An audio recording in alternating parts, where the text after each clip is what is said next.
Guardian Radio, your station for up-to-the-minute news, intelligent, interactive, and engaging conversation. 96.9 FM. The views and opinions of the hosts and guests are their own and do not necessarily reflect the position of the management and staff of Guardian Network.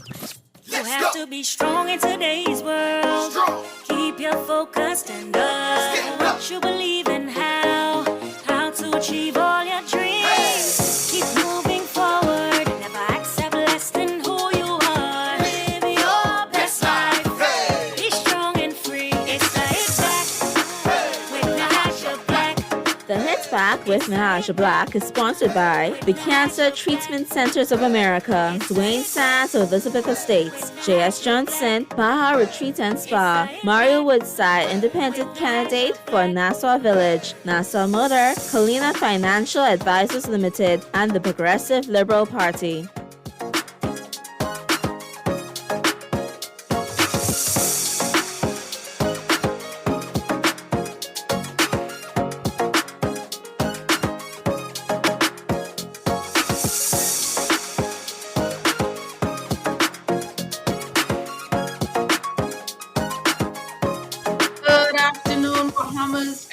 Welcome to the Hit Back. I'm your host, Nahaja Black. It is a beautiful day here in the 242. I hope that you are doing well, that you are taking care of yourself, that you are living your best life.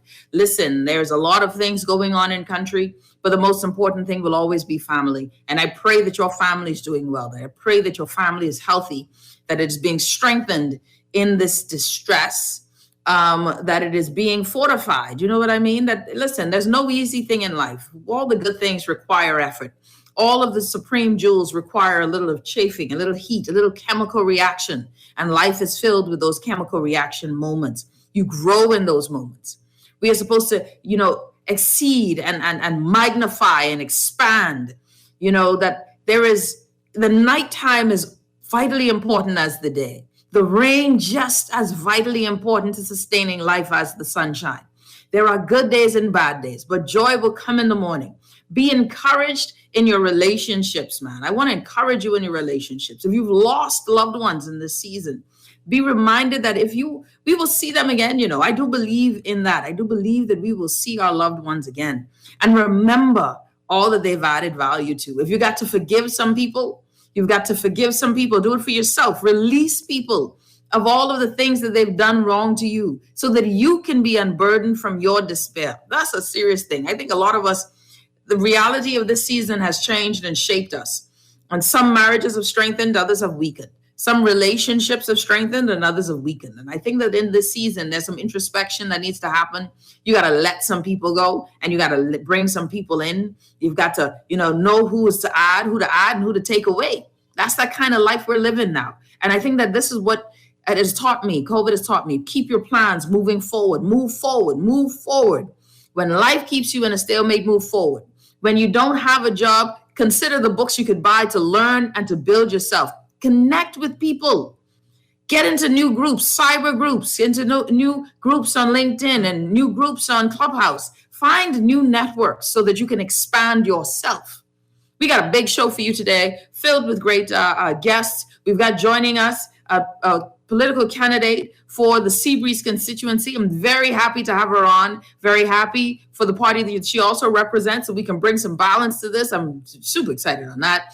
Then we also have Kimsley Ferguson, BPSU union president, and he'll be joining us to talk about these things that are going on in country with regards to the unions. I know you saw airports across the family of islands have closed down due to the lack of staffing. We know that PMH also has its challenges as well with regard to staffing shortages, industrial actions happening across the country, as well as the fact that people are still, we had 9 more deaths registered with the PHA's COVID facility. So they've marked 9 more deaths. So we are losing family members. My cousin just told me yesterday she lost her uncle.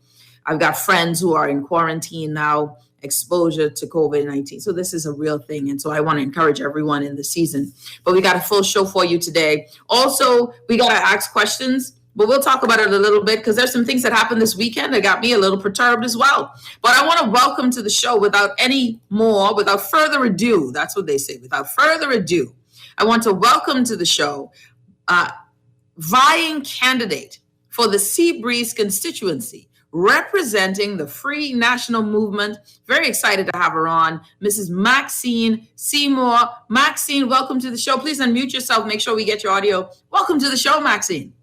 Thank you for having me, Nahaja. It's such a pleasure to have you. You're vying for the constituency of Seabreeze. And I want to ask you, before we even get started, Maxine, tell us a bit about yourself. Tell the Bahamian people, who is Maxine Seymour? Maxine Seymour is a Bahamian woman who loves the Bahamas very much.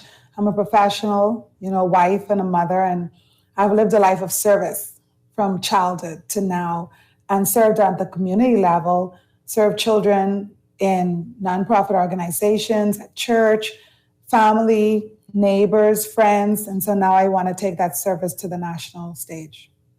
One of the things that is always the question I ask is that, especially for us women, right, that politics, of course, is considered a man's domain.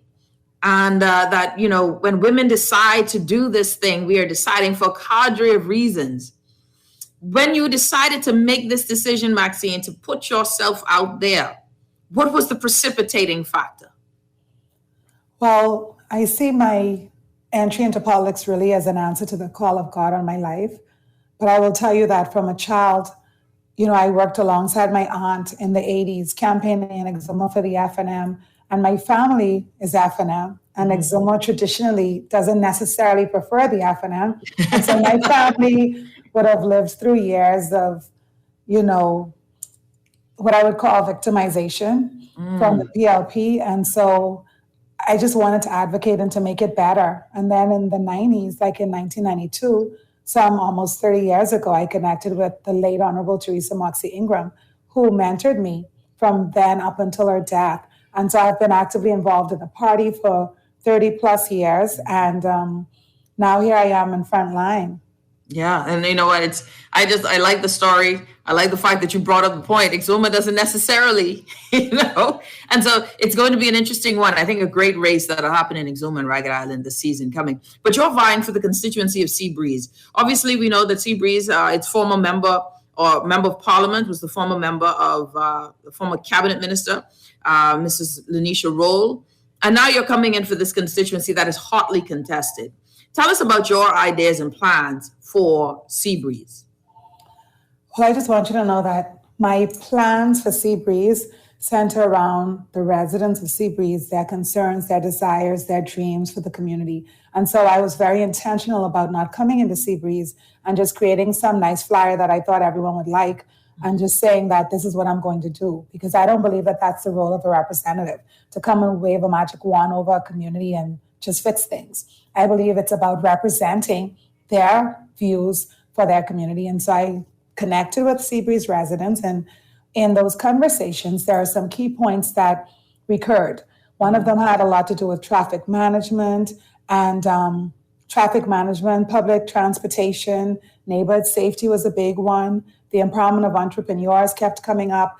And so I'm starting to build a plan and set goals based on what I've been told are their priorities. And so it's not really my plan, it's our plan. And on the ground, Maxine Seymour, member, putting you in the house earlier. Almost 2 or 3 days. Maxine Seymour, Free National Movement candidate for the Seabreeze constituency. When you do your walkabouts and all of that stuff, one of the things that folks on the ground, I'm always curious as to what you're hearing. What are you hearing on the ground from your constituents? Just about what they are, not just in the physical things, but the way they wish their members of parliament to interact with them. Many of the residents I have spoken to are like, as a high priority, it's accessibility.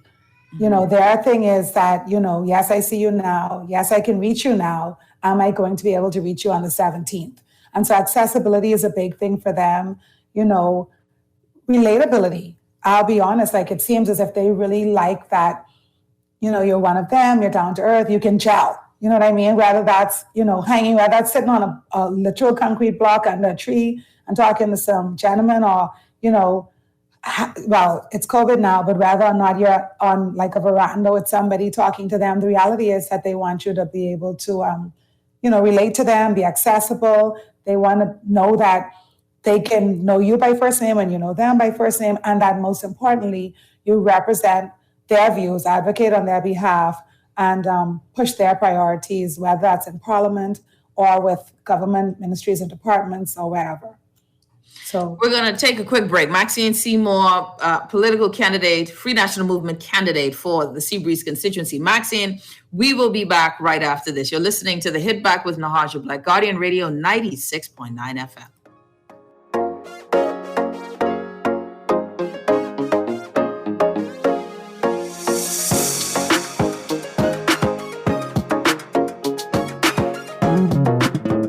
Throughout our lifetime, we must all make decisions. No matter how we choose, the right one just needs to be made. Like having J.S. Johnson Insurance Agents and Brokers as your insurance partner. We've been serving the Bahamas for over 100 years. Whether you need home, motor, marine, or commercial insurance, make the right decision. Call 397-2100 or visit jsjohnson.com. J.S.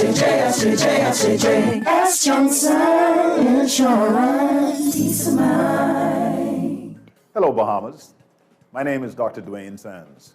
I was born and raised in Centerville, in the heart of the valley, Nassau, Bahamas. I'm a proud Bahamian. I've been fortunate to represent the great people of Elizabeth for the last 5 years. It has always been my dream to serve my country, and I have been involved in the political process on the front line since 2009. I am very, very proud of the support of my family, who have been with me from the beginning and who are still with me to this day.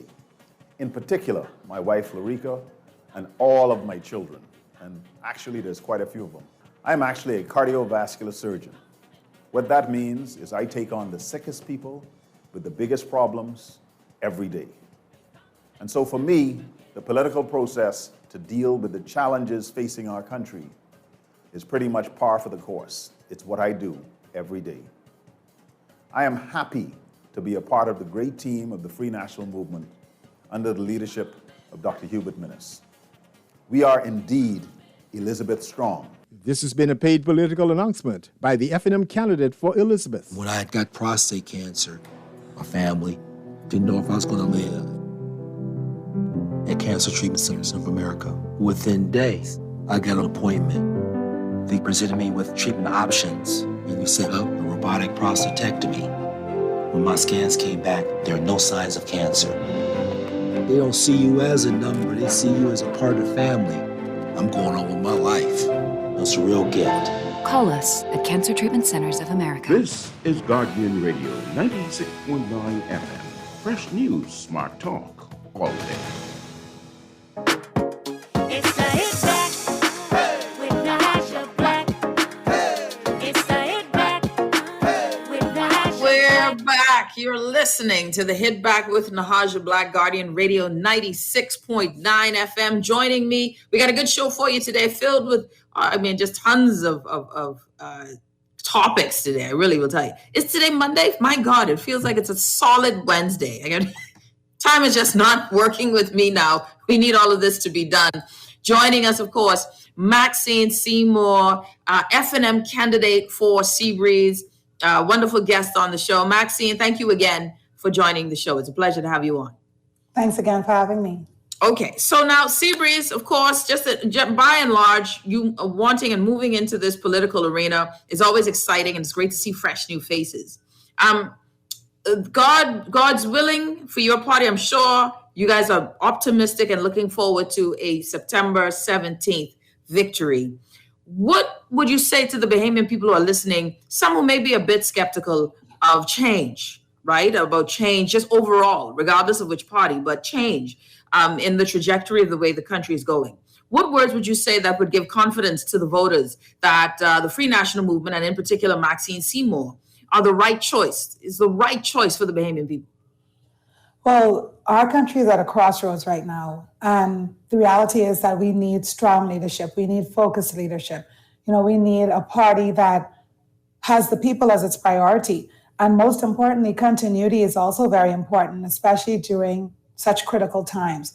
And so I would say to the Bahamian people that when it comes to electing a party and representatives, including Maxine Seymour, who are going to make sure that the Bahamian people are who's top on their agenda, the Bahamian people, their lives and livelihoods, and making sure that we get our economy back, on the upward trend, which right now we're starting to see positivity in terms of projects and, things that are upcoming. And someone who prioritizes healthcare, yes, this has been a difficult time for the world and not just for us. But since coming to office, especially as a qualified physician, Dr. Minnis has placed priority on the healthcare system, upgrading it, and also announced, further investment in the healthcare system. And Dr. Minnis is also big in our entire party on ensuring that the Bahamian dream is something that everyone can reach for equitably. And there are some persons who, for whatever reasons, may not have, before the F&M government came to power, had home ownership within reach, or be able to think of being able to go to college and, or send their children to preschool. And so the F&M administration continues to prioritize the Bahamian dream and equitable access, not just in New Providence, but across the archipelago, to things like education and healthcare and housing. And the Bahamian people, like I say, are our number one priority. And I don't think you'll find that in any other party. Maxine Seymour, candidate for Seabreeze. Parting words for the Seabreeze constituents, Maxine. Seabreeze, I love you so much. I've met you, I've interacted with you, and I've told you that I am here to serve you and to serve your community and to partner with you to make your community better. And so on September 16, go ahead and vote Seymour for Seabreeze. You won't regret it. We will work together. We will make a better Seabreeze, a safer Seabreeze in terms of our neighborhoods, in terms of crime watch. We will empower the entrepreneurs in Seabreeze. We will make sure that we have access to public transportation and that our traffic management is functioning at an exceptional level. And if you want someone whose family and whose background, whose history reflects yours and who can identify with you in the struggle and push you forward, then Maxine Seymour is your choice. Maxine Seymour, thank you so much. Free National Movement candidate for Seabreeze. All the best to you in this election season, Maxine. Stay safe. Thank you so much, Nahaja. You do so as well. Take care. All right, everyone. That was Maxine Seymour, Free National Movement candidate for Seabreeze. I don't know. I like her. We'll see how that all works out. Listen, it's going to be hotly contested. From what I've been hearing and seeing on the ground, it's going to be a tough one, a tough race there in Seabreeze. We'll see how it all goes and how it all pans out, but it's definitely something that is very interesting to watch. I see my guest, Kimsley Ferguson, is logging in. And so we want Kimsley to make sure all of his devices are running. So Kimsley, make sure your camera is on and your mic is on to the bottom. I always have to do like a mini tutorial for some of my guests. So we have Kimsley Ferguson, BPSU president, joining us. Someone says Ms. Maxine Seymour is on the wrong team. She's running. Yes, she is running against Leslia Bryce. Someone says, Ms. Black, you like all of them. I like everybody. Everybody's good. I like everyone. Everyone is an individual and should run on their own merit. Sometimes, definitely, I know that there will be some, what is the word? Casualties of the party. And this weekend was hilarious. Can I just say this weekend there was some very interesting things that I must admit, I don't know what's going. There's some levels of Freudian slip with this administration that are baffling. Levels of Freudian slip. It's like levels. I've never seen it before. I mean, they're trying to vote out themselves, vote for the PLP, talk about conscience and vote for them and you don't get your, what is going on? Blame the vaccine. I say blame the vaccine. Blame the vaccine. That's what I say. Everything else is the vaccine and 5G towers. So blame the vaccine. I got joining us, y'all. So, of course, if you haven't been keeping up, I like Lyndon. Lyndon say Seymour for Seabreeze, right? Seymour for Seabreeze. Then Brendan said Leslie for listen, man, all of that is litter. All you're gonna be doing is splashing paper all over the place. All you're doing is wasting up space. Leslie, Seymour, this is just too much paper. We need to start doing mail-in ballots so you could actually save us all of this pollution and this waste. Make sure none of those plastic flags get inside the beaches, please.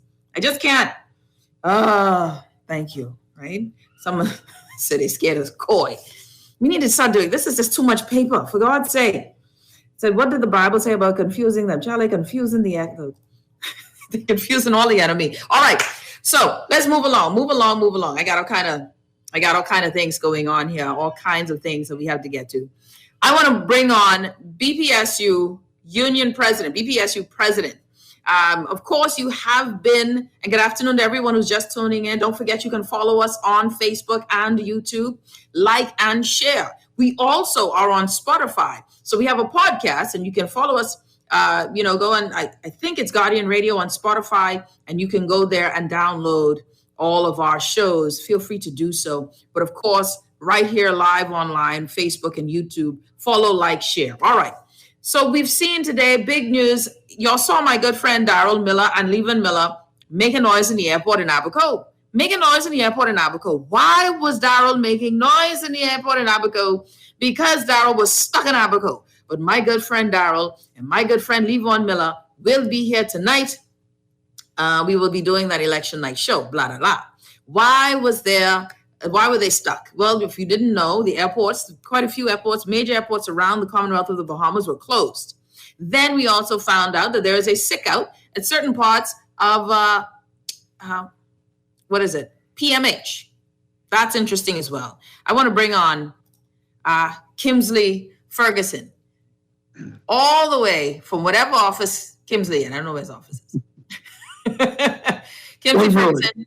Wolf Road, it's so good to have you on the show, my friend. What is going on today? The airport in Abaco, someone said it was shut down. No one could leave because staff were not there. PMH, I found out it was the morgue, the x-ray lab, the business office.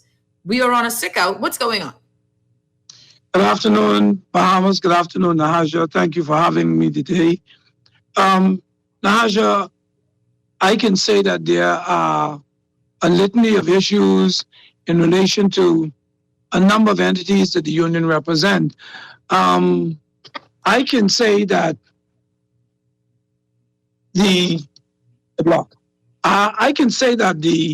members, I guess, are actually upset. Some persons would have taken matters into their hands. I don't know. I guess some persons are not well. But I really thank you for the opportunity to express the concerns that these individuals have. We have persons who were hired at less than minimum wage. We have persons who, when management was told that they were unable to hire people in such a fashion, insisted that they were doing it anyway with a blatant disregard for the union, and people are actually struggling. And so we are very, very, very challenged with getting issues addressed. I want to say on a positive note that we were able to get an audience, and there were some discussions that were had, and in today? principle, it was, no, not today. I wish I could get audience today. Mm-hmm. I wish I could get audience today. Maybe I'd had some answers for these people. I don't know. But again, some things were discussed and agreed in principle. But I am of the view personally that we're being patronized so that people can buy time, so that it doesn't appear as if the union is applying pressure. One gentleman sent me a note, and he had his views on the behavior of the union and its membership and so on. But I want to tell some people, how long do you wait to get issues addressed from 2015, and this is 2021? How long do you wait? And so the union has some latitude to persuade the employer to do particular things. And whatever that latitude is, we're going to use it to get the attention of persons. Let me ask you, Kimsey, the question is, though, some will argue that you guys have had, why now? Why today? And that's what I've heard a lot. What does it mean this week when this government may not be the government on September 17th? What are you hoping to achieve within the next 3 days? Well, I would say this. It doesn't have anything to do with timing, you know. It has to do with the fact that I would have met with the cabinet of the Bahamas. The Prime Minister gave myself, the Secretary General, the Executive Vice President, an audience. The items that were discussed were the various outstanding industrial agreements that would have been completed. You would have heard in PHA's press release, they said that it passed through the committee and it was approved by the board. And from June of this year, they forwarded a cabinet paper and they're awaiting the government's response. I want to tell public servants and I want to tell the Bahamian people, based on what was submitted in the budget, the government didn't have any intention of giving public servants an increase.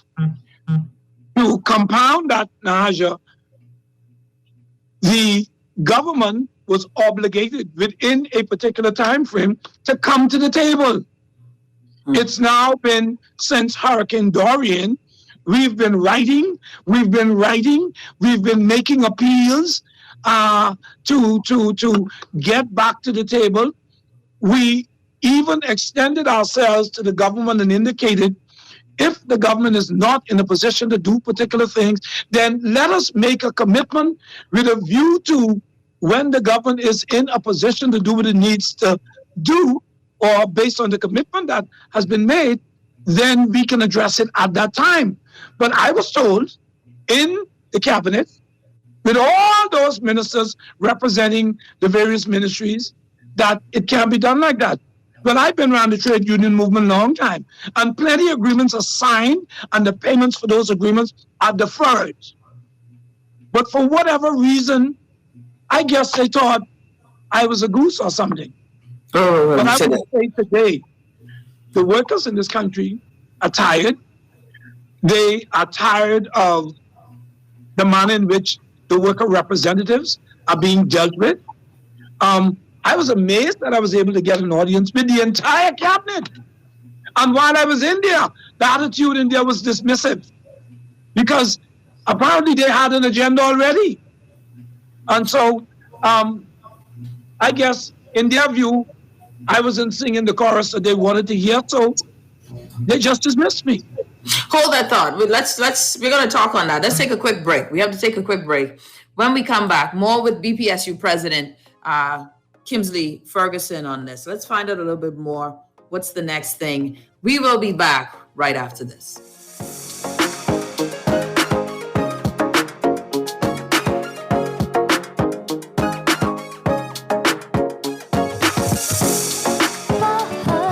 Sugar, let's get sugary. Softer, smoother, and amazing skin. No, sugar, we're the sugar ladies, giving you skin soft as a baby's. Goodbye hair, we'll take good care of you.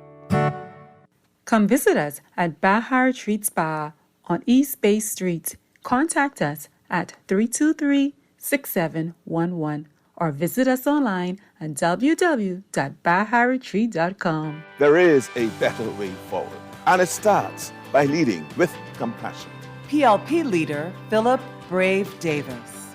We're going to respect doctors and nurses, partnering with them to fix the health crisis.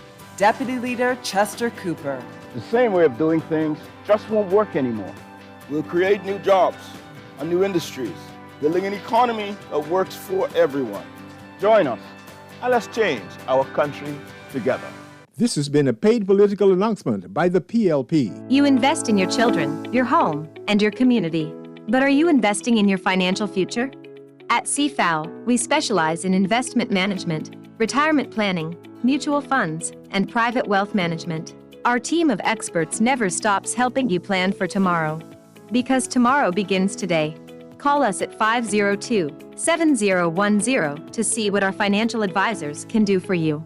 CFAL, growing wealth for future generations. This is Guardian Radio 96.9 FM. Fresh news, smart talk, all day. It's the Hit Back with Nahaja Black. It's the Hit Back with Nahaja Black.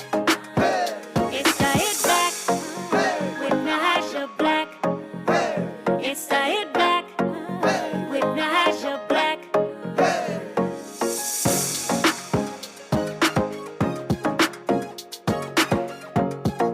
You're listening to the Hit Back with Nahaja Black, Guardian Radio 96.9 FM. Joining me, BPSU President Kimsley Ferguson. Kimsley, okay. So now here we are, right? Today was a different day, though, because this morning airports were closed. This is not just PMH now. We're talking about airports as well.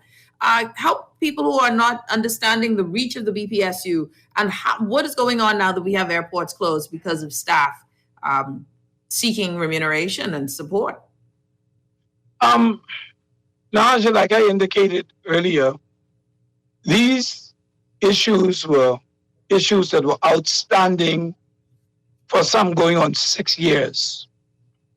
When I took office, a passionate plea was made to the Prime Minister when he entertained all of the unions, to the point where he met me at one point in the food store and he said, "You cool down yet?"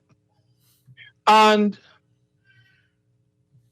it appears as if unions in that particular meeting were just being patronized.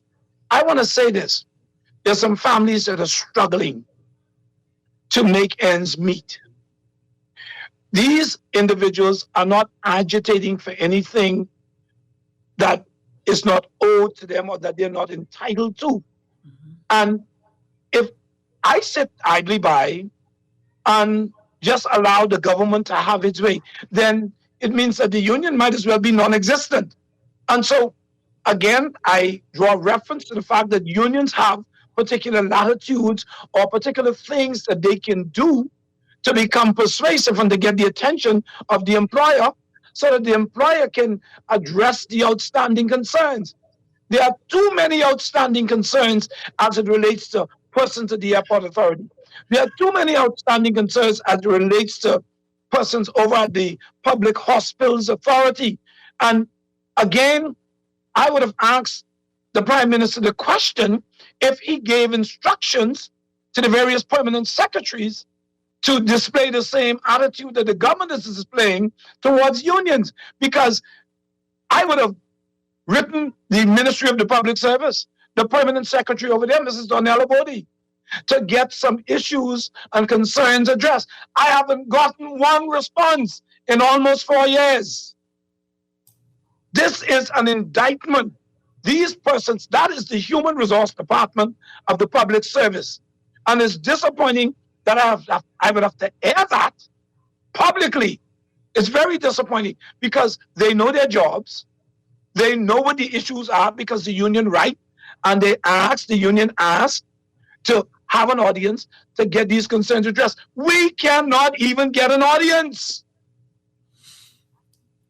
Kimsley Ferguson, BPSU president.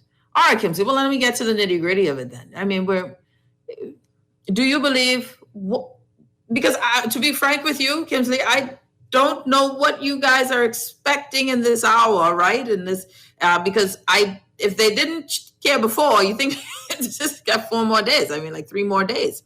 Do you believe that the next government, if the next government is the PLP, you said this was a challenge from 2015. Do you believe that the next government, if it is the PLP, will answer your call? And if they don't answer, will you give them a timeline? What will happen if they come in and don't, line up with the timeline that you have or planning to give? Because I'm trying to figure out the way clear. What is the next step? Well, let me say this. I think last week there was a deal finalized for millions of dollars in relation to the historical sites. Governments are signing agreements and approving cabinet papers on election day. On election day. And so, while the House may have been dissolved, the government is still the government. The Prime Minister is still the Prime Minister and has the wherewithal to do what needs to be done. In a couple of days before election, BPL got themselves sorted out. I guess they took us slightly and thought that BPL was just a little bit more significant than we are. But again, it's not something that's taken slightly when we have to withdraw services to get the attention. It means that the public is unable to get the services that they so rightly deserve. But there are some people that are looking out for the public, but there's nobody that's looking out for these individuals. That's a concern. So they have the wherewithal today. They're going to call and say, Mr. Ferguson, come. We signed off on whatever your concern is from 2015. We can do it today. I heard everybody was apologizing. But I need no apology. I just need the thing signed. Yes. Yeah. I need no apology. Just I need the document signed so that these people can rest assured that their issues and concerns are going to be addressed. And one of the things that I make every effort not to do, I'm not political. If a particular timing appears advantageous for me to address a concern, then I'm going to embrace that timing.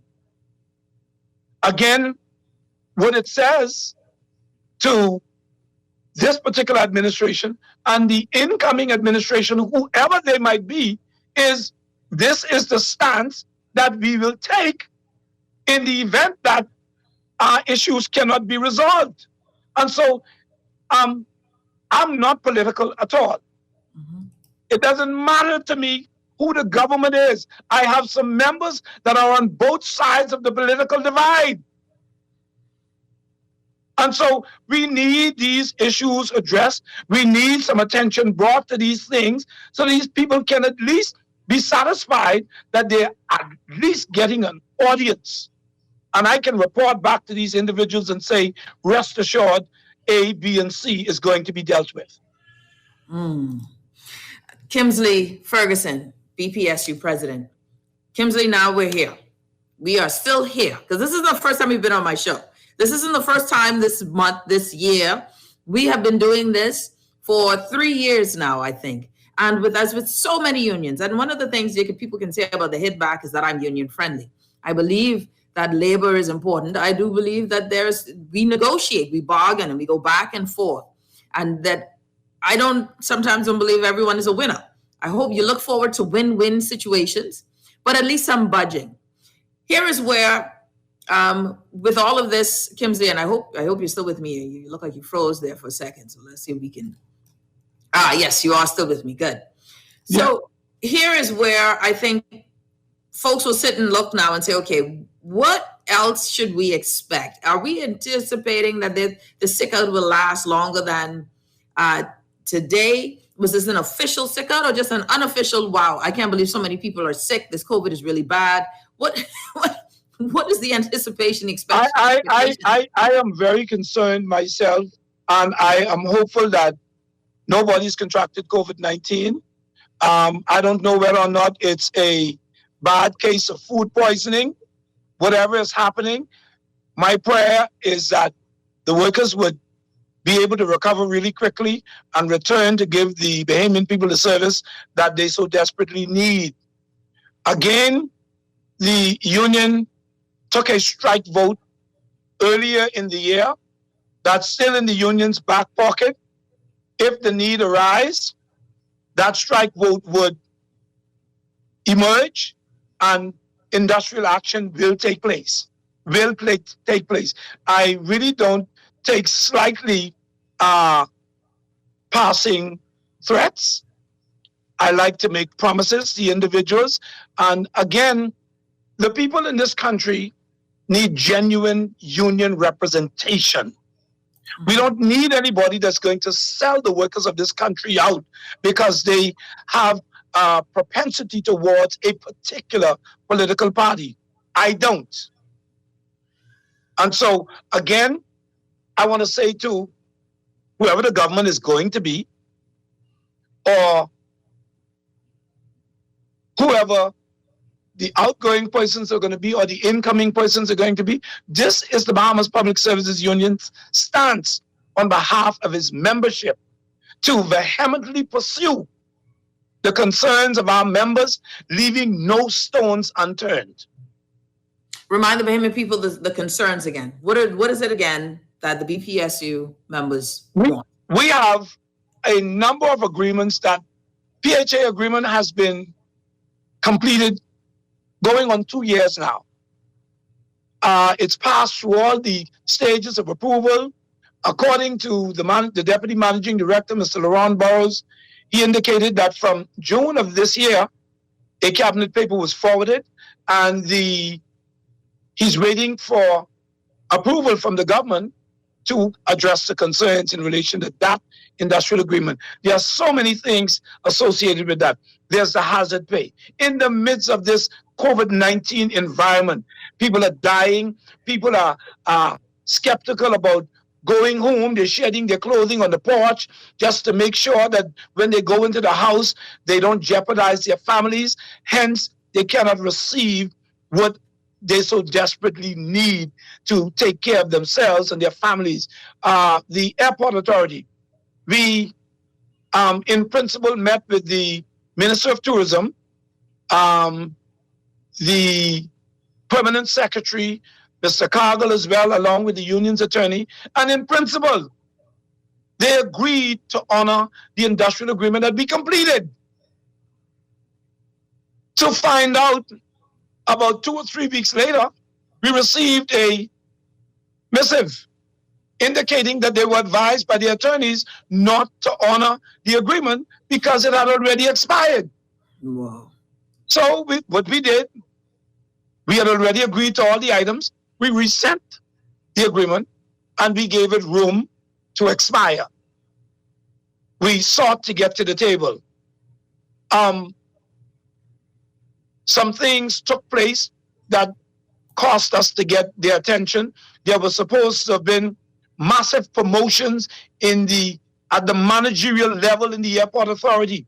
Persons were getting scrumptious increases for an entity that was proclaiming how broke they were.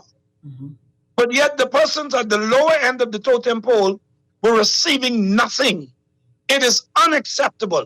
And it'll be a snowball's day in hell before I sit down and allow something of that magnitude to take place. And so those two agreements are outstanding. There is the public service agreement. Increments were withheld. A lump sum payment was given. The increment still was not added to the base of the salary.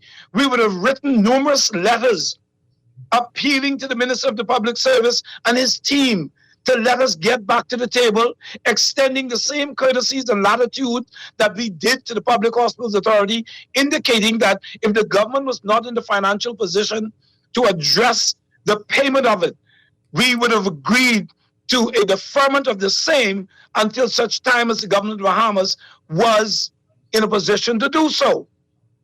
The government took a position.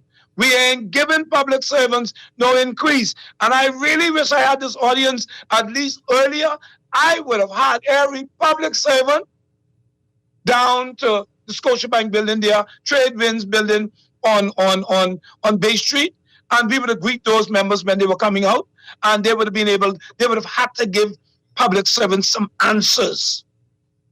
This is extremely disappointing that we cannot have the relations that the law requires. The government is breaching more labor laws than anyone. What type of example is the government setting for the private sector? We have issues over at the University of the Bahamas, where the University of the Bahamas is a law unto themselves. They're usurping authority. The union has a concern in relation to the continued spread of COVID-19. But the government has put in place particular protocols to govern what happens during this pandemic. The university, in turn, sent out a communication indicating, listen, you can't come on this compound unless you show proof of vaccination or unless you take a PCR test and it comes back negative.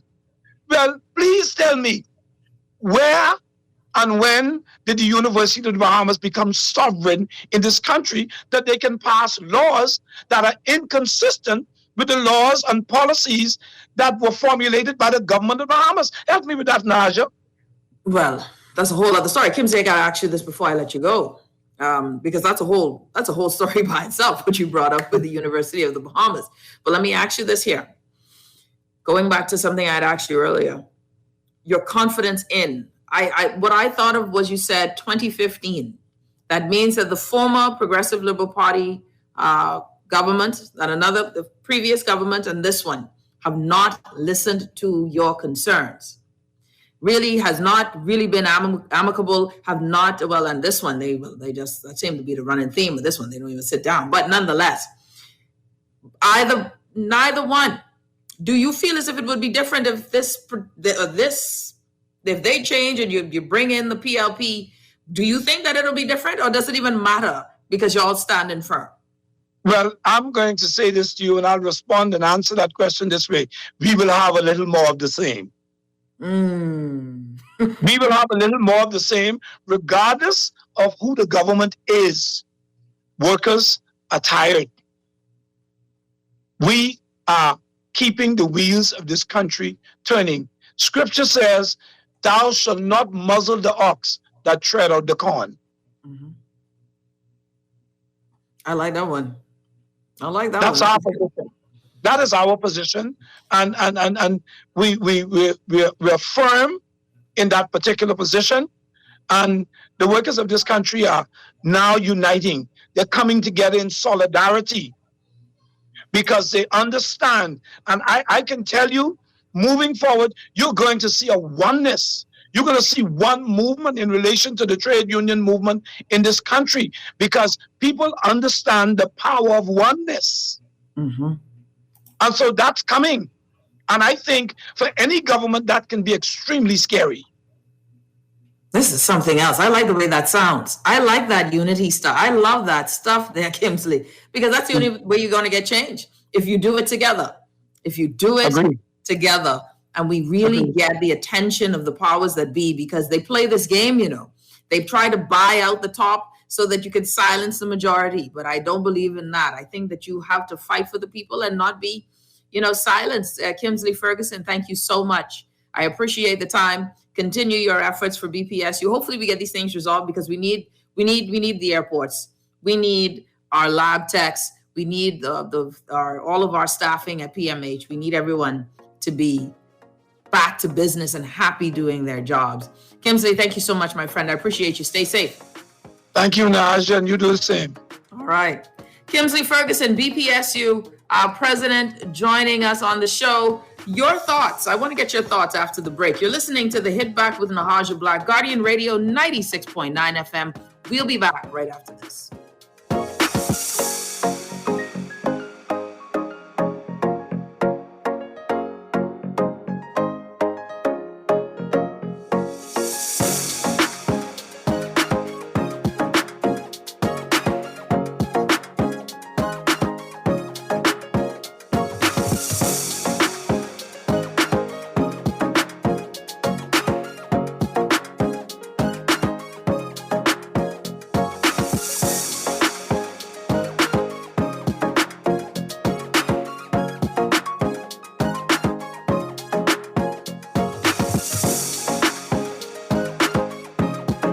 This is Guardian Radio 96.9 FM, Nassau, Bahamas.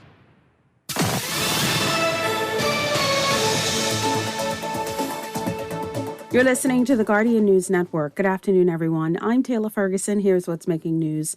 Thank you so much for tuning in.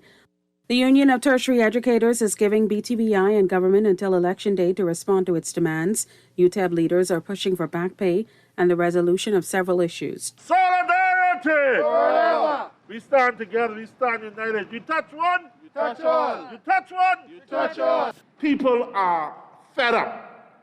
We are distressed over the marginalization, over the disrespect, over the lack of collaboration and communication with UTEB and the BTVI administration. And this is something, and it is unfortunate that the BTVI administration has waited for such a time as this. Incumbent candidate in the Marco City constituency, Michael Pintard, says he knows when Grand Bahamians head to the polls on Thursday, they will vote based on how they feel the Minnis administration responded in the aftermath of Hurricane Dorian. 2 years after the monster storm, many of the island's residents are still struggling, some feeling government could have done more. Pintard says residents will likely compare this administration's handling of Dorian to how other governments handled previous hurricanes. I believe that the majority of residents understand that we are far more responsible in terms of the management of the people's money and responsiveness to residents. However, that is not to say that we could not have done certain things differently. The Bahamas judiciary launching its long-awaited bail management system, allowing electronic processing for bail applications, persons who are granted bail, shorters, and registration at police stations using biometrics. Senior Justice Bernard Turner says the system makes the process easier for judges, lawyers, and defendants.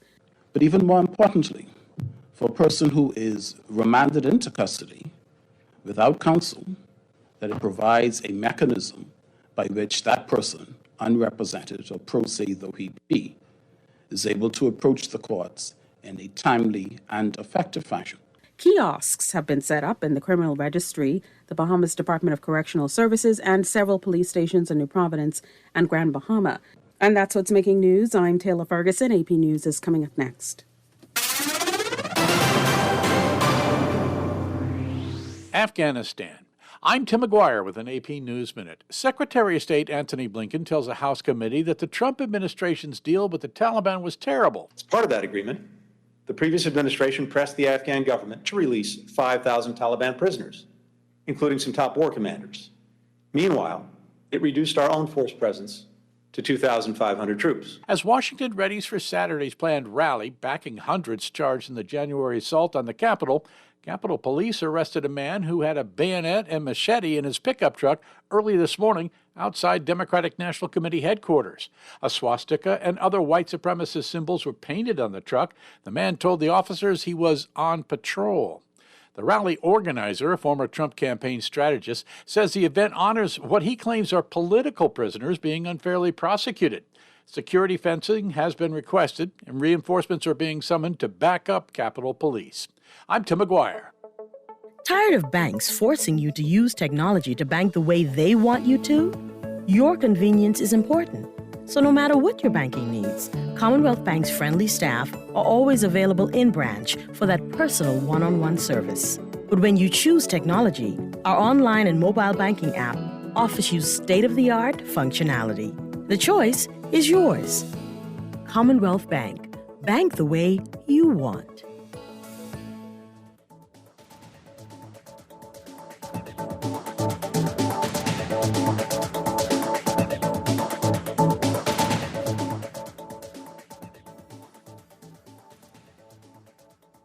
This is Guardian Radio 96.9 FM. Fresh news, smart talk, all day. It's the Hit Back with Nahaja Black.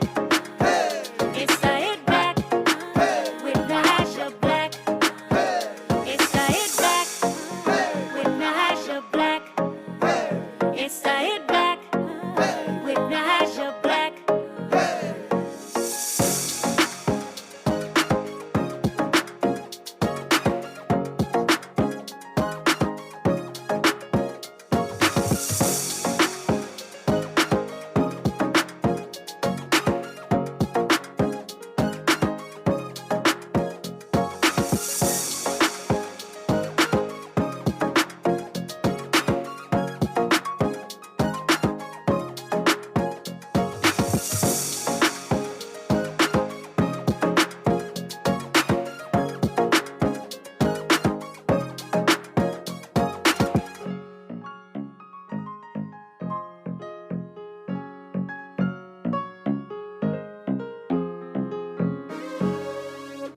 We're back. You're listening to the Hit Back with Nahaja Black Guardian Radio 96.9 FM. Okay, so what were your thoughts on Kingsley Ferguson and his presentation? So we all know that this has been an interesting time for unions in the country, right? Very interesting time for unions. Someone says, what about the Atlantis staff? Many are holding on to their furlough payment. Don't forget also there are rumors, reports that have been circulating that indeed there will be some layoffs, that Atlantis is planning on some layoffs very soon, and that we're going to have to watch out for that. So I think a lot of people are going to be prepared. Hopefully it's those persons who wanted to be let go will get their pay.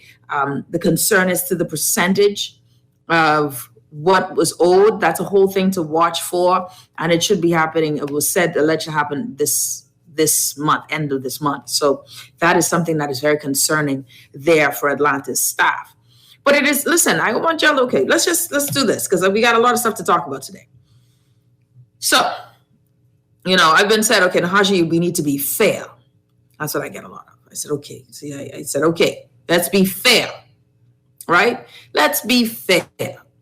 But the question is, what is fairness, right? What is fairness? Is it a balanced scale? So if I look at the pros and cons, right? So you look at the pros and cons, and that's not necessarily fairness. It's actually just stating what is and what isn't. What are the benefits and what are the cons of it, right? What is good and what is bad in it? What is the fairness, though, of the discussion with the administration that is at present? And I always tell people, and I'm so happy that I did vote for this government so that folks could not say, well, you must be hardcore PLP, because that's the myopia. That's the myopia of Bahamian elections. If you are not for them, you must be against them. And it is very much a self-centered way of thinking, that if I'm not for you, then I must be against you because it's all about you. And that's what people don't get. It's not about the personalities, It is about the work. If I'm not for you or your party, this leadership style now, it ain't mean that you can't come back and have a change of heart and be repentant. Speaking of repentant, question is the prime minister actually repentant or is the prime minister desperate? Woo! We can get to that later. So, I look at it. Let's talk about fairness, right? Fairness is this administration. Yes, they got two of the biggest, the most cataclysmic things that can happen to any country or economy.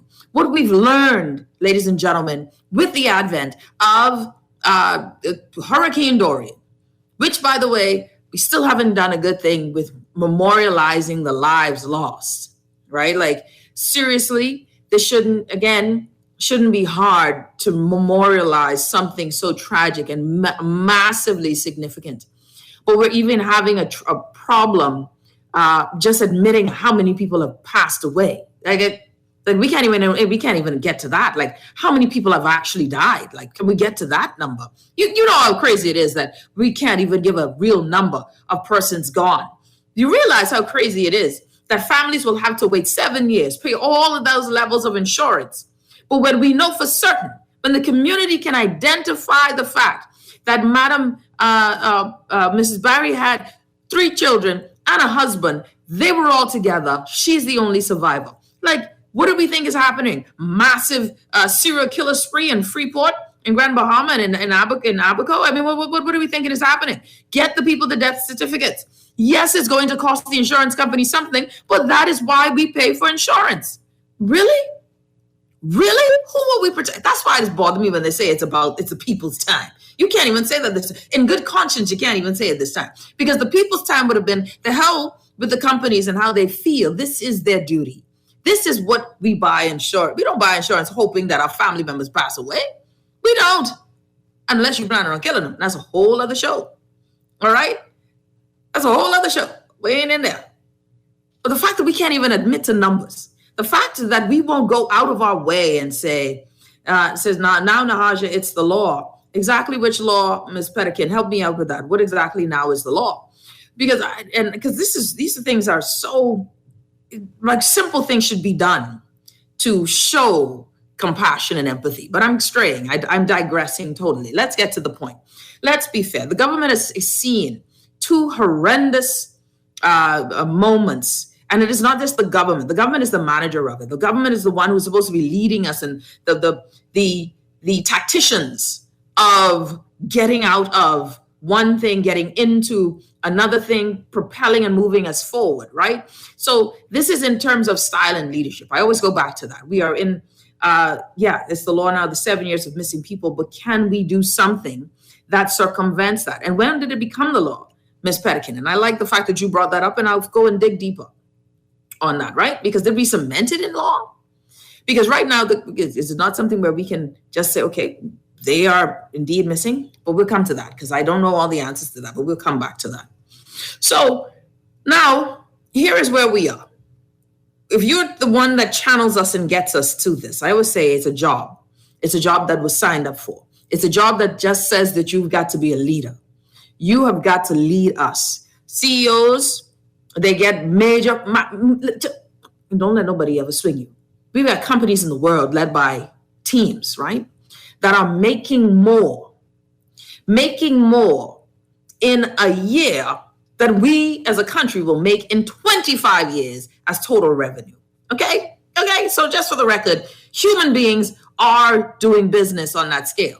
View now the Bahamas in that vein, right? Of course, now you have social constructs versus the difference between businesses and the difference between a country is that there are social constructs that are a part of a government, a part of a nation, right? So I know that the government has a tight window. It has a challenge. When the government looks at its books, it says, Jesus, we spent a lot on these government entities. We need to clean this up. That's what I would say. We spend a lot of money on government entities. We spend a lot of money in healthcare. We spend a lot of money with these government-run, state-owned enterprises, right? So we know where we spend a lot of money. And so you should start asking questions. Okay, how much do I make? How much does the country make? Where are the streams of revenue? All right. How much more do we need to make? Is there a shortfall? How much more do we need to make? Where can we get these funds from? How much money are we spending with BPL, right? How much money do we spend with BPL? Can we find out the performance indicators, key performance indicators of where we're spending money? How are things working in this entity? Where can we shift it? How can we improve it? Do we ask those questions? How is it that you can spend over $1 billion in healthcare and not get one report to show where the money is going? I was told with regards to PHA, with our healthcare system, that we spend so much, but that each time we spend, we're spending and paying off debts. But when do you stop and say, hold on, we need to revisit this strategy? Because all we're doing is paying off debts. So we believe. But if you don't even know, if there's leakage, how are you spending wisely? But yet you come back to the people. Government found itself leading in a time of two national, international sets of crisis. This administration. So I know Bahamian, I believe, faults this administration on falling into these two very concerning issues. Okay? Nobody can, no, we don't. I tell you, I believe every Bahamian was standing on the side of the government in Doreen. Every Bahamian was impressed for them press conferences, yeah? Until you got to like the third day and you realized people still ain't getting rescued, until you started to hear about the British fleet getting to Abaco before our own defense force person. They started saying, well, hold on, what all this dress up for? What all of this coming to meeting for? And we ain't saving nobody. What all of this is, and we ain't ready to do nothing, but we look good. Then you start to realize, holy smokes, this might be a pattern because we get to COVID. We get to COVID-19. We're going to skip all that other dumbness that happened with Dorian. We can skip that. Let's just fly over to COVID-19. Well, when we saw COVID-19, ladies and gentlemen, personally, if you followed my show before I went online, you followed my show, you would know in January, Nahaja was sitting there watching Wuhan fall apart. Watched in January as the United States started to talk about their first case of COVID-19. Started looking at scatter plots, calling and asking, what is the plan? Asking all kind of questions. What's the plan? Not just what is the plan. What is the economic plan?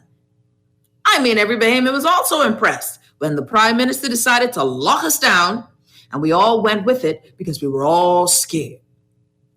We all went with it. We didn't even have a first wave. It was very prime ministerial, supported him. Then he started, then dumbness ensued. Then dumbness came back and reared its head because we start things well. We only got like step 1, phase 1. When things start to get to phase 2 or trouble, we panic. We stop doing work. I mean, literally, after the whole throwing bottles at the police when you were called effective immediately, we got a lockdown. Prime Minister says, the hell with y'all Negroes. That's how it felt. Y'all just crazy. After the vaccine has arrived in country, is vaccinate or don't vaccinate. We're not going to do an educational campaign. You worrying about fake news? We're the government telling you the truth. You know how much like ministry I do in trying to get people to get vaccinated? I call it ministry. You know how many questions? You know how many questions that I ask and answer? You know, it's like, but this ain't my job. We should have better communication and let people know, listen, y'all. If you also know that this is a challenge, you shouldn't have had to wait for the third wave in the middle of it to lose 100 extra people to say you're going to ask for tents. But you want me to be fair. This is a bad relationship. I would tell people, this is my relationship. I don't mind. If you stay in your relationship, then you stay in your relationship. But I know I'm in a bad relationship right now because this administration is causing me too much stress. This is a feeling. I never said, Nahaja, you're a journalist. Again, I am not a journalist. I am a commentator. I get paid to look at the facts before me and present my commentary. And I know that people don't agree with me. I'm okay with that. But the fact is, I feel like I'm in a really bad relationship. You know, it's one of those relationships where they say, be fair. Yes, I may have hit you last night, but I did apologize. I did apologize. You know, I was there. I said sorry. Be fair. Yes, I didn't pick you up. I left you out in the parking lot when we were upset. But when you got home, I had flowers, rose petals in the tub. At some point, I'm going to have to say, this ain't working. At some point, the good things don't outweigh all of the other ways. You know what I mean? Like, come on. But they were given hard circumstances, and it's all about how you maneuver out of them. That's all it is. This is how do you maneuver out of them? How do you maneuver out of them so that the people feel included, so that we feel as if we are a part of this journey? You cannot continue to act like it's okay and that we should be grateful. That's some serious gaslighting tendencies, you know. It's some serious gaslighting tendencies. Be happy. What are you talking about? You don't feel good? You don't feel loved? What? But see, I sit on this, you know, I sit on this in this thing where I'm inundated with information. There's so much information, guys, that I don't share on the show because then I have to like sift it and you weed it out. Someone says, come on, Nahaja, ask the hard question. I'm trying to, sorry, and I also have so many things going on my phone. Ask a hard question. Who's going to pay the civil servants at full wage while around them people are starving? Now, why are the text messages just coming in now? Because that's a good one, right? So it is. We have so much things to dive into. Now the question, now let's go to that. The question of pay. You know, folks, there's this question of pay. This question of unions and when to pay them, right? Unions and when to pay them. Again, you have a time period, and this is about the tendency too. You look at the behavior or a pattern. The pattern and behavior I have seen over the course of the 4.5 years is to ignore or to act like you don't exist unless you're someone who they want to exist, right? In particular with the unions. This is not new, right? The behavior of this administration towards the unions are anti-union. It is very much anti-union. One of the key words constantly happening is respect. That's the key word. Where is the respect? We're not being respected, right? And so some will get fed and others won't. Some will get the monies and others won't.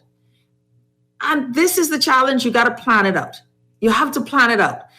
I always look at campaigning as this. You want to win. How do you win? No government wants to go in and be a one-term government. The goal is, how do you win? How do you plan to win? What entities do you need to win an election? If you got staff striking in mass, it ain't looking good for you, right? It's not looking good for you. And so there's strategies you have to enact. You can't alienate groupings. And so you say, well, how do we pay them? The same way you're paying for all these new initiatives. The same way you've been paying for weird things the entire 4.5 years. Huh? Y'all still need $16 million. How much $1 million for those drones? Huh? Did we get our money back for the domes that still ain't complete and barely anyone in? Did we get that? What about all of the millions of dollars we've been spending and we haven't seen the fruits of our labor?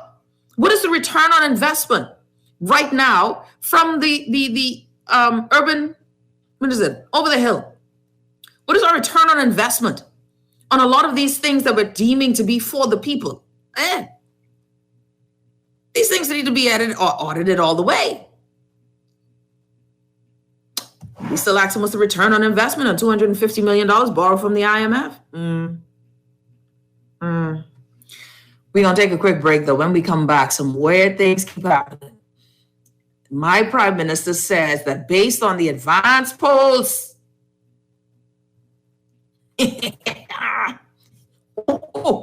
woo! If you don't laugh, you cry. What kind of city and a time we living in? Based on the advance polls. I feel like when they say they come in, that's how the prime minister seems so strong. It just is so strong. I ain't ready. There's some serious times here. We're going to be right back. You're listening to the Hit Back with Nahaja Black. We'll be back right after this.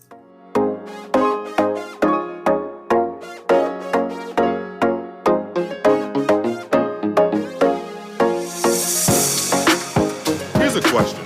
What kind of doctor fights with healthcare workers during a pandemic and fails to provide enough testing or to make it free? What kind of doctor invests millions on sidewalks instead of hospitals, then allows patients to be treated in tents during hurricane season? What kind of doctor calls a snap election during our country's worst COVID surge? The answer is pretty clear. The kind of doctor who can't fix a crisis and shouldn't be given 5 more years. This has been a paid political announcement by the PLP. Baja sugar, sugar, let's get sugary. Softer, smoother, and amazing skin. Oh, Baja sugar, sugar, we're the sugar ladies, giving you skin soft as a baby's. Goodbye hair, we'll take good care of you. Come visit us at Bahar Treat Spa on East Bay Street. Contact us at 323-6711 or visit us online at www.baharetreat.com. Have you heard about the COVID vaccine raffle? If you are vaccinated against COVID-19, you can enter to win amazing prizes like food store gift certificates, hotel stays, beach excursions, and so much more. Even if you are previously vaccinated, you can still enter to win. The COVID vaccine is free, safe, and protects you from severe COVID-19 infections. Don't delay. Get vaccinated today and enter to win. Visit www.baxbahamas.com to register. This is Guardian Radio 96.9 FM. Fresh news, smart talk, all day. It's the Hit Back with Nahaja Black. It's the Hit Back with Nahaja Black. It's the Hit Back with Nahaja Black. It's the Hit Back with We're back. You're listening to the Hit Back with Nahaja Black. I got a really good text message. I like good text messages. Before I get to the whole what a time. Here's this text. Mrs. Black, we need to educate, guide, inform. As former Central Governor James Smith warned, austerity measures must be implemented. Digitization has the potential to replace. We must encourage employees to also implement austerity measures, manage salaries until we get out of this crisis.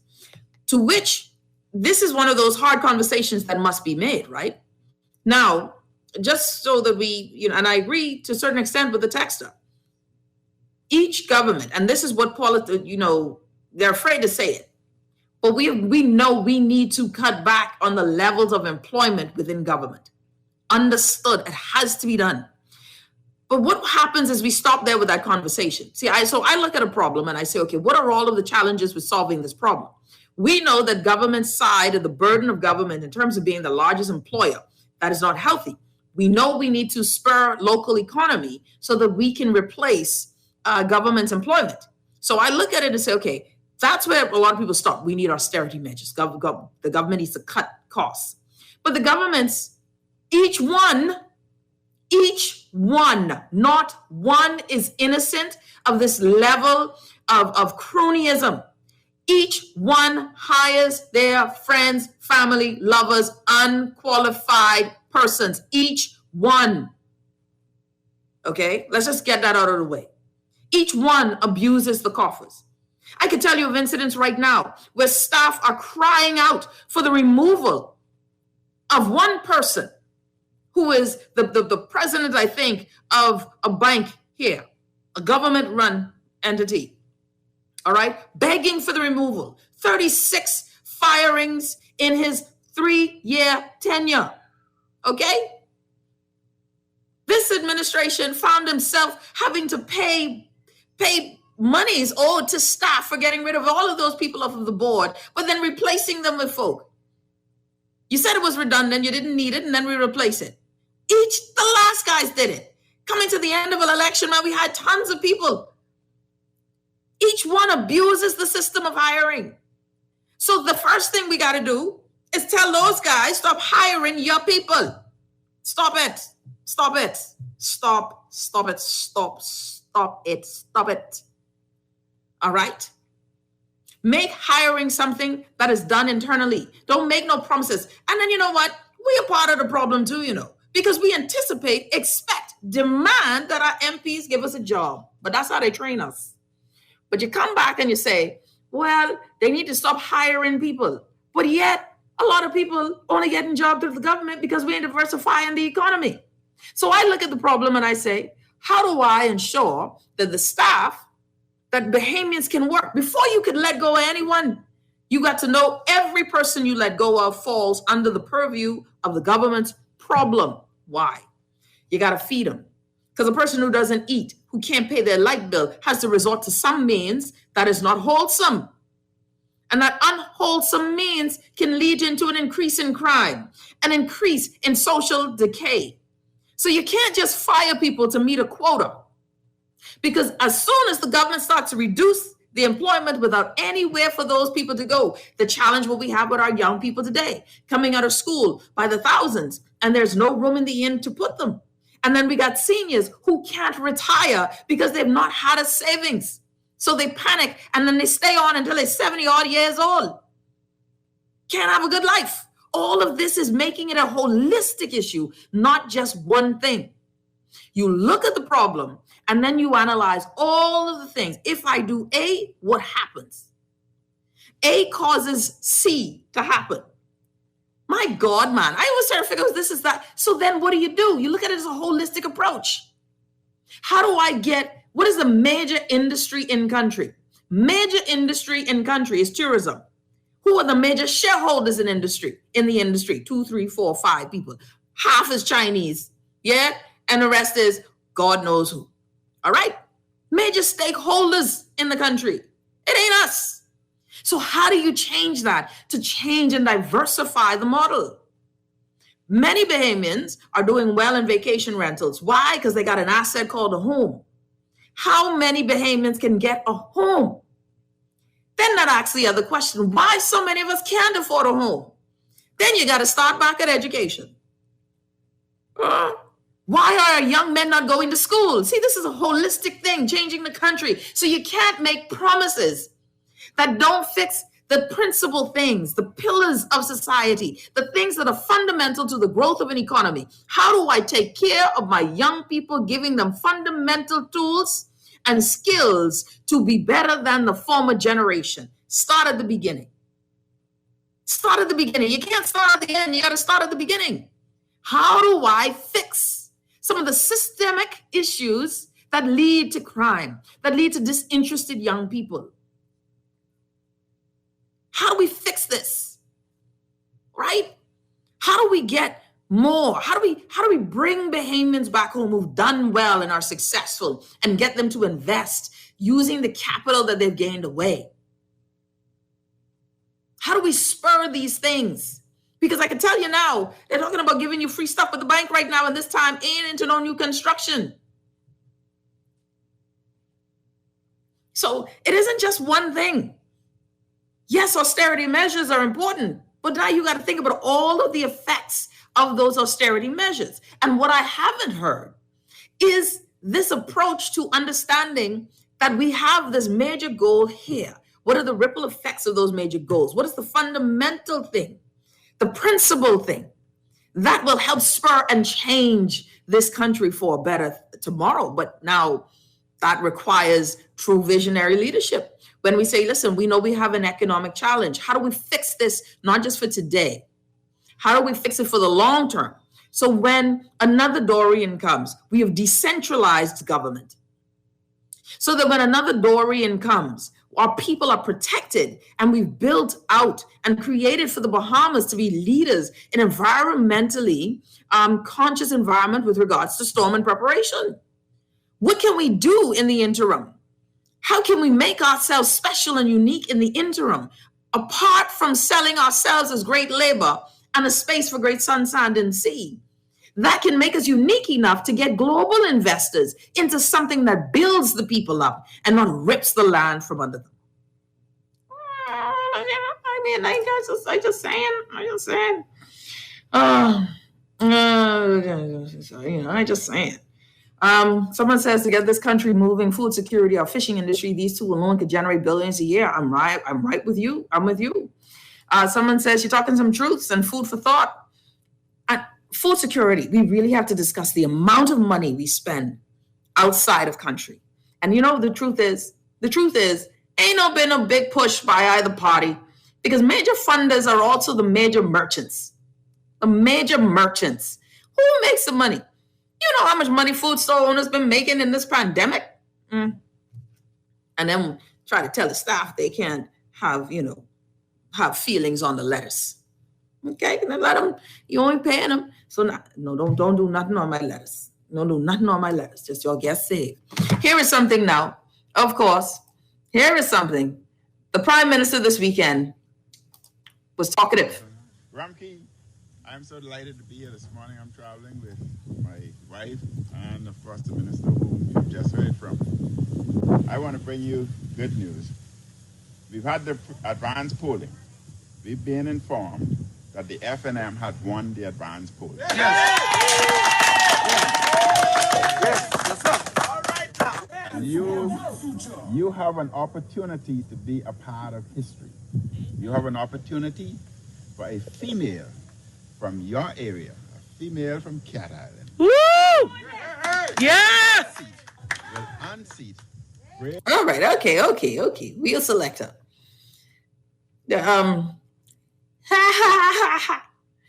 Let me stop. I didn't mean to laugh. That was my inside laugh that just came out just now, and I didn't mean for that to happen.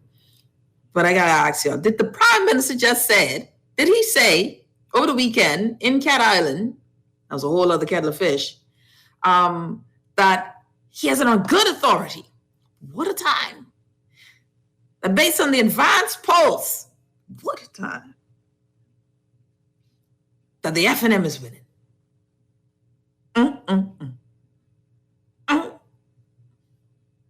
I don't even know what to say. I don't even know what to say here. Okay? What? How? Okay, let's just start with the fundamental. How does my Prime Minister know? And how does my Prime Minister know on good authority the advanced poll results? Like, you can't share. And some say, okay, well, Nahaja, I don't even know what they could say about this, because he did say what he said. He said what he said, and he got applause. Like, people say, oh my God, this is amazing. How? This is awesome. We didn't even realize we was leading. This is great. And so, but he shared something that is not supposed to be shared. You know how it's not supposed to be shared? Because it's not supposed to happen. Advanced polling results are not to be touched. They are supposed to be sealed. They're supposed to be sealed so well that you have three people or the major parties, wrap the box up, travel in a bus with the box to make sure the box is in a particular space. If you do recall, though, do you recall that the night of the advanced poll was all kind of hullabaloo? And all of these polls, because boxes were leaving unsealed. You can't make these things up. Oh, I can't make this up. I don't know how you make this stuff up. That you can't even make this up. Like, I've never seen in my life since I've been paying attention now, because, I wasn't paying attention. I used to vote and just know my party wasn't going to win anyway, because I was always voting third party. I just knew they wasn't going to win. But this might be a different time, but we digress. Anyways, what a time. And I'm thinking there should be a little bit more outrage on this. How does my good prime minister, what would possess him? Now, there are two options. There are two things that could be happening here. One, it was an outright lie. An outright lie to sort of, I don't even know, you can't even say sort of nudge, but to nudge or to give hope to, right?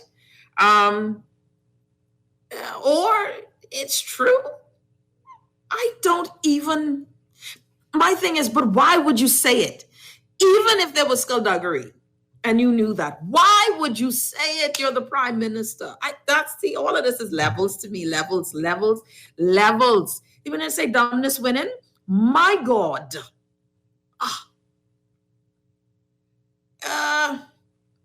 So it's just crazy. And it isn't even about whether he's accurate or not. It's about how does he know that the fact that he said it, y'all, and I'm hoping that I'm praying that what he said was not true.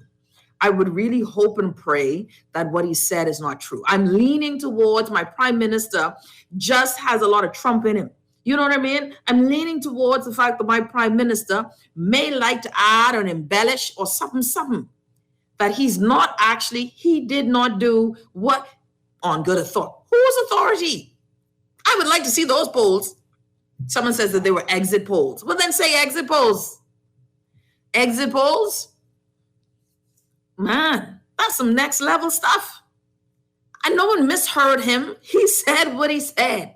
How did he know that they won? It's not a saying, we think we did. Based on the exit polls, it looks good for us.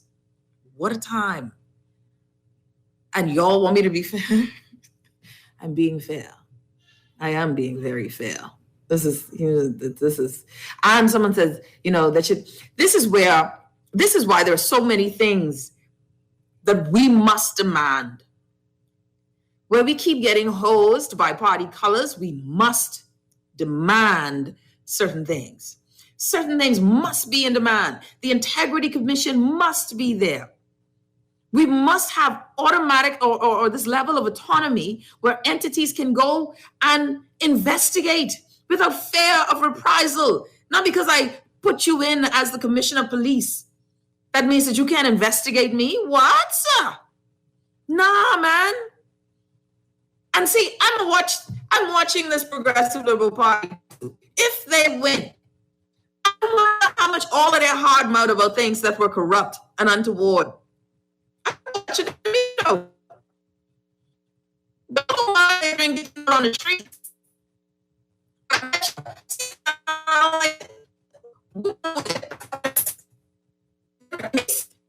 You gonna do?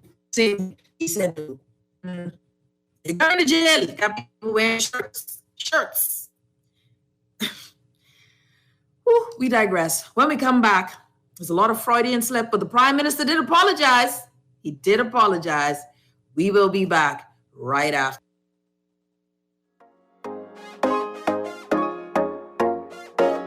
When I got prostate cancer, my family didn't know if I was going to live. At Cancer Treatment Centers of America, within days, I got an appointment. They presented me with treatment options, and we set up a robotic prostatectomy. When my scans came back, there are no signs of cancer. They don't see you as a number, they see you as a part of the family. I'm going on with my life. It's a real gift. Call us at Cancer Treatment Centers of America. Hello, Bahamas. My name is Dr. Dwayne Sands. I was born and raised in Centerville, in the heart of the valley, Nassau, Bahamas. I'm a proud Bahamian. I've been fortunate to represent the great people of Elizabeth for the last 5 years. It has always been my dream to serve my country, and I have been involved in the political process on the front line since 2009. I am very, very proud of the support of my family, who have been with me from the beginning and who are still with me to this day. In particular, my wife, Larica, and all of my children, and actually there's quite a few of them. I'm actually a cardiovascular surgeon. What that means is I take on the sickest people with the biggest problems every day. And so for me, the political process to deal with the challenges facing our country is pretty much par for the course. It's what I do every day. I am happy to be a part of the great team of the Free National Movement under the leadership of Dr. Hubert Minnis. We are indeed Elizabeth Strong. This has been a paid political announcement by the FNM candidate for Elizabeth. You invest in your children, your home, and your community. But are you investing in your financial future?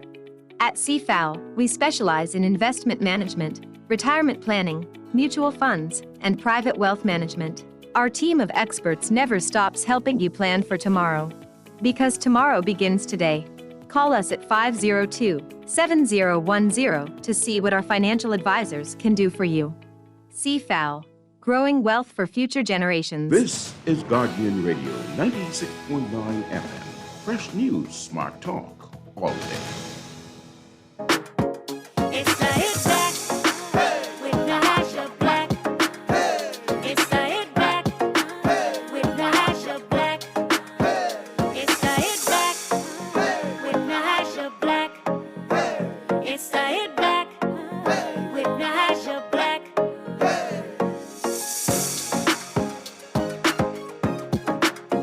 To the Hit Back with Nahaja Black. We got a few callers on the line, and then I'll play this clip. So we'll take Ali. Let's go. Let's see if we can get some callers on the line. Caller, you're on the Hit Back. Welcome. Hi, good afternoon, Nahaja. How are you? I'm doing well, my friend, and you? Awesome. And good afternoon to the Bahamas.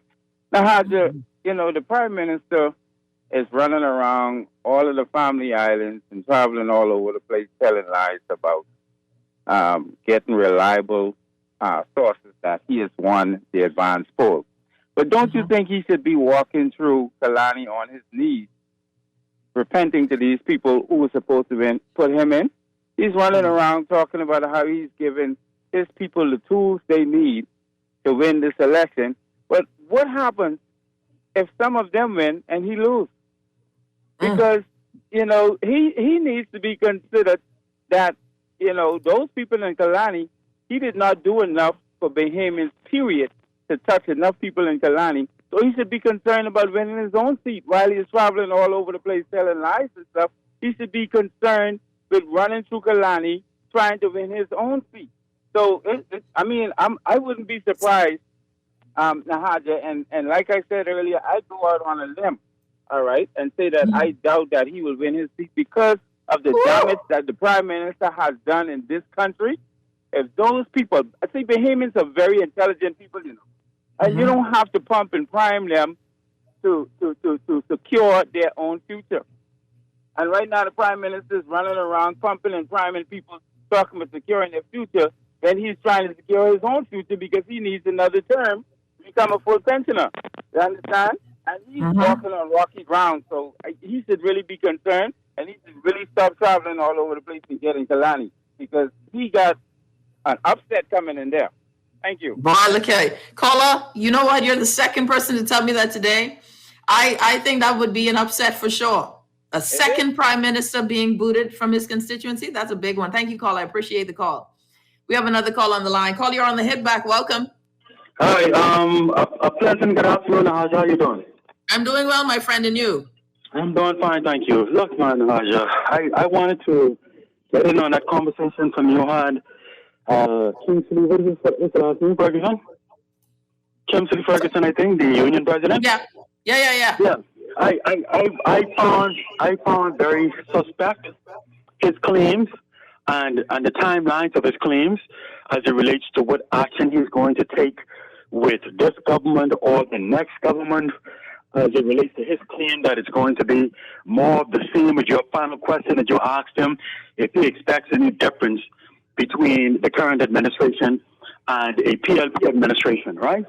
And so I find him to be very suspect, and I don't trust anything that he was saying as the president of the union. As a matter of fact, if he was the president, and if he were my president, and I was working in the system, I would ask him to resign his seat, because it's nowhere in this world a president should sit back idly and allow for their contract to come to an end. No way they should allow for almost 1 year to go by, their contract to come to an end, and then they're trying to make it seem to the labor movement that they're taking the necessary action to hold the government accountable days coming into election. That's absolute nonsense and insanity. And on the note of the Prime Minister, you heard me clearly, Nahaja?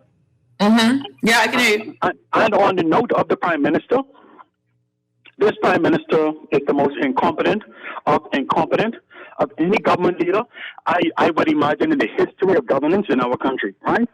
Thank you. Wrap it up for me, Anton. Yeah, I'm wrapping up right now. He's not accountable. He doesn't have any integrity. He's very deceitful. He doesn't understand what he's doing with the economy of the Bahamas. He doesn't have any plans for unemployment in the Bahamas to deal with COVID-19 and the Bahamas to deal with the healthcare plan. And he's got to go on the 16th. Thank you, Nahaja. Thank you, my brother. All right. Okay, let's do another video clip I have here. So, someone made a point of the Prime Minister in Kalani, too many gated communities, and campaigning is not allowed in gated communities, so he isn't worried. And yeah, that's the thing. It's a lot of gated communities, right? I don't support the PM as leader, but that was a smart move. I think they're talking about facetiously exit polls, I think.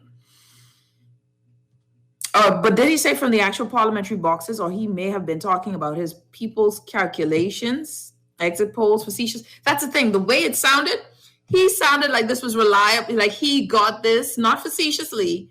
This was his move. That was his statement, right? So that's a whole other thing. And yeah, the Prime Minister moving around on the Family Islands, because the Prime Minister, look, Kalani has leaned red. This is not a swing constituency. Kalani is not a swing constituency. It leans red. It has voted red for the past 15 years. So, yes, there are some seats that are more apropos to stay in the way that it is. The last time this area voted red, it was Delaport as a constituency, and that was in, 2002, I think it was. So, Kalani is fine. Let me not run out. I've heard this already. This is the second time I heard this, that Kalani is a question mark, right? That Kalani is a question mark in the column. So that's interesting, and it would be an upset. I wonder if Perry Christie thought that his constituency was a question mark, and by only 4 votes. Fascinating. So we shall see. We shall see. Do I believe that the world... look here. That's a whole other kettle of fish. And I have a problem with ballot boxes. Ladies and gentlemen, they're all supposed to be sealed. No one is supposed to be able to guess, speculate, and much more so my Prime Minister. That's all I'm saying. The leader of my country should be the one that pushes this trail of election security, not insecurity. And that whole thing for the advanced polling made people very insecure about the competency of the persons running this. Now, I will say today, read in the paper, Marvin Dames, the Minister of National Security, under whom's purview this falls under, has said, and it seems quite frank with his discussion, with his statements, that he's told the Parliamentary Commission. By the way, the Parliamentary Commission is an acting Parliamentary Commissioner, Mr. Duncanson. And Mr. Duncanson, from what I was told, got this gig starting in December. So we still don't understand what happened with the former Parliamentary Commissioner, who has more experience. And now in the heels of a new election, we have an acting Parliamentary Commissioner. And the question is the level of experience there as well. And we can see, based on what we saw, 19,000 people registered for the advanced polling. We were not prepared. Okay? That is very concerning. Very concerning, the level of unpreparedness. Now we are told that quarantined persons will be allowed to vote, but nothing in that says where they're going to be voting separately. No allowances for a separate level of quarantining. And for me, all of this is very concerning because it seems to create this to suppress the excitement for voter turnout. But I don't believe that it will work in the government's favor, right? I don't think that it will work in the government's favor. So the need for a transparent and a clean voting election, it is a part of one's legacy. And we never noticed the need for one's legacy in this process because in recent memory, we haven't had a challenge with elections. We know that there is now an oversight committee. We had one last time. The former Prime Minister of Jamaica will now be heading the oversight of our elections here. And the Commonwealth has done this before through the Commonwealth Agency, something. We've done this before. We did it the last time. Observers. And you know what? We need some observation right now because the level of trust is gone. Ballot boxes leaving without being sealed, unconscionable, unheard of, should never happen. The FNMs out there, if I or my party has offended you, I apologize. I apologize on behalf of myself and behalf of my party. Okay, so I say to the FNMs out there, if I or my party has offended you, I apologize. I apologize on behalf of myself and behalf of my party. Okay. So the Prime Minister did a mea culpa. What do you call this? A mea culpa? How you say it? Someone say, please stop playing it. The Prime Minister apologized, but he didn't just apologize. He raised the dead because he spoke about all of this is the party of Cecil Wallace Whitfield. This is the party. Well, I'm not going to call nobody else died. Let me don't say raise the dead, but this is the party of, I think he said, did he say Arthur Phillips? But definitely he said, oh goodness, all of the names now. I'm sick. All the names I'm beginning to forget. Algernon Allen. And for the last, he called the Prime Minister who was on the ground stomping for Dwayne Sands, Hubert Ingram, who also was doing the runaround, couldn't find his name on the day of the advanced poll. Again, just total catastrophe on the advanced polling day. People were fainting, but I digress. That's not, I'm going there. But the Prime Minister apologized. He apologized, but my first question was, did he apologize privately? We do this on the stage. And is this an act of sincerity or an act of desperation? Right? That's the question. Was this an act of sincerity? A truly repentant apology? Or is this an act of one who is realizing that the time is near and, it is one where we're needing to garner the votes and calling, it's a clarion call for all FNMs to come out because this is your party. This is your party, FNMs. And that's what it's saying is, come on out. FNMs, we need you. Lord of mercy. And I said to someone this morning, a mentor of mine, right? A mentor of mine, and there's a lot of, I've been, like I said, I'm not a political person, so my circle is very much colorful, right? And I said to them, but he apologized to FNMs, but not to the Bahamian people. And my mentor said to me, well, he apologized to the FNMs because right now he doesn't have the FNMs. He needs to apologize to the FNMs. There are some people like you, Nahaja, the apology ain't gonna work with. Said, that's a good point. That is a good point. And so that's what the question was, did it work? And was it sincere? And you cannot go into a man's heart and say if it was sincere. I believe that once you say it, I got to go with what you say. And that the Prime Minister effectively apologized. Will it get the results that he's hoping for? Well, I read Sharon Turner's article this morning in The Guardian. And her thing is, if reelected, in essence, be an emboldened bad behavior. Well, I said in 2017, if he won't speak to the Bahamian people whilst campaigning, it will get worse as leader. So said, so done. Ask all of the media, all of them, top down, what it's like trying to get answers from the Prime Minister, from all of his subordinates. In times when we need answers for the Bahamian people, the media is the one that's demonized. Very Trumpian. Again, and I use the word Trumpian because the Prime Minister he's a fan of Donald J. Trump. So tactics seem to be similar. It don't matter to me if you don't like what it's saying. It doesn't negate the fact that it's true, right? Tactics seem to be similar. In this whole process, though, now we have it where there are, the apology needed to be done. And I wonder if it worked. I thought it was interesting. And I wish I had the clip, the longer one, where he really called up, he called up all of the history of the party. And I think that that's important too. When you've lost someone, again, I think he had to have noticed Dwayne Sands getting the support and Hubert Ingraham only going on the stumping on the ground for Dwayne Sands and Elizabeth. That says something in the hierarchy of the party, and I think it's very interesting.